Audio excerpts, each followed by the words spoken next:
মুক্তেশ্বর থেকে তোলা ত্রিশূল আর নন্দা দেবী,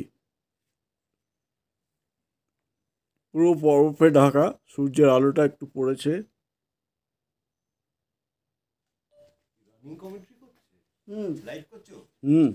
লাইভ না। আমরা বারান্দায় দাঁড়িয়ে ফটো তুলছি, সূর্যের কিরণটা আস্তের ওপর পাহাড়ের চূড়ায় পড়েছে। এই দৃশ্য ভোলার নয়, সূর্যের আলোটা পড়লেই বেশি ভালো লাগে। এই দৃশ্য ভোলার নয়, বারে বারে এই জন্যই ছুটে আসি এখানে। আরেকটু জোরে, তাহলে ধরে নেবে। আরেকটু জোরে। এখন সকাল 6:30, আমরা সবাই মিলে বারান্দায় দাঁড়িয়ে এই মনোরম দৃশ্য উপভোগ করছি। সূর্যের প্রথম কিরণ ত্রিশূলের নন্দা দেবী নন্দাকোটের মাথার উপর পড়েছে। আমরা সবাই ক্যামেরা নিয়ে ব্যস্ত।